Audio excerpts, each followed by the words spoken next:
The Battle of Coronea in 394 BC was a battle in the Corinthian War, in which the Spartans and their allies under King Agesilaus II defeated a force of Thebans and Argives that was attempting to block their march back into the Peloponnese. Prelude. The Corinthian War began in 395 BC when Thebes, Argos, Corinth, and Athens, with Persian support and funding, united to oppose Spartan intervention in Leucris and Phasis. At the start of the war, Agesilaus was in Ionia, campaigning against the Persians. When hostilities opened, he was recalled with his forces, and began an overland march through Thrace and central Greece back to the Peloponnese. Entering Boeotia, he was opposed by a force composed primarily of Thebans, allied Boeotians, and Argives. Agesilaus's forces were composed of a regiment and a half of Spartiates, augmented by a force of freed Helots,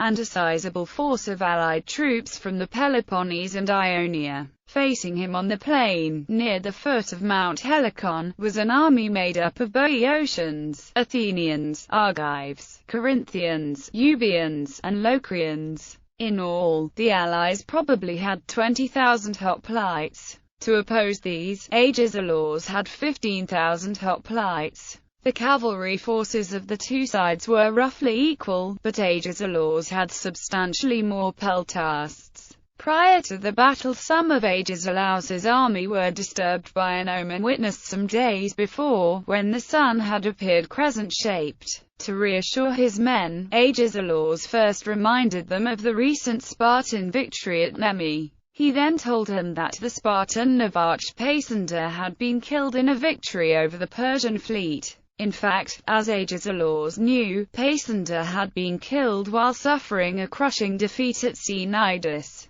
These reassurances, however, buoyed his army's morale going into the battle. The defeat at Nemi weighed heavily on the Argives and Corinthians. The Athenians were too familiar with the ups and downs of their previous long and disastrous war against Sparta, and the willingness of the Persians to switch support from one side to the other, to be overly encouraged. Only the Boeotians seemed confident of ultimate victory. The battle. As the two armies approached each other, Agesilaus himself commanded the Spartans on the extreme right flank of his army. The veterans of the 10,000 were next to the Spartans, the Asian Greeks were next to them, then came the Phocians, and the Orchomenians held the extreme left flank. The Thebans faced the Orchomenians and the Argives faced the Spartans. Both armies advanced in total silence. At about 200 meters, the Thebans shouted their war cry and charged at the run. At about 100 meters, the veterans of the 10,000 and the Asian Greeks charged the troops opposite them at the run. The veterans and the Asians quickly routed the troops opposite them. The Argives panicked before the Spartans under Agesilaus could even make contact and fled to Mount Helicon. The mercenaries near Agesilaus assumed the battle was over and offered him a garland to commemorate his victory. Just then news came that on the other flank, the Thebans had broken through the Orchomenians and were already at the baggage train, ransacking the loot taken from Asia. Agesilaus immediately wheeled his phalanx around and headed for the Thebans.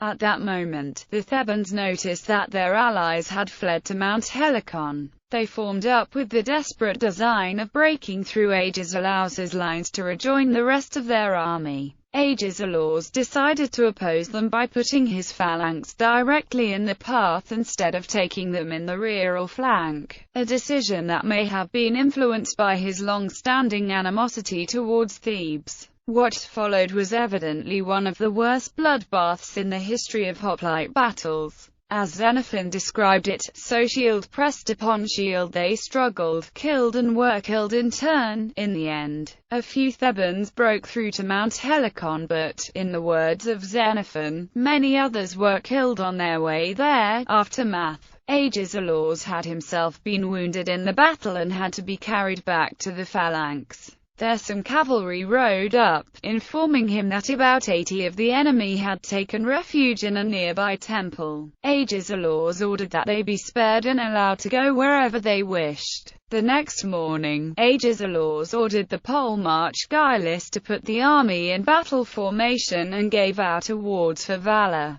received a delegation from the Thebans and allowed them to collect their dead. The army then retired to Phasis and invaded Locris, where the polemarch Gaius was killed. According to Diodorus Siculus, more than 600 of the Boeotians and their allies fell, and the Spartans lost 350 men.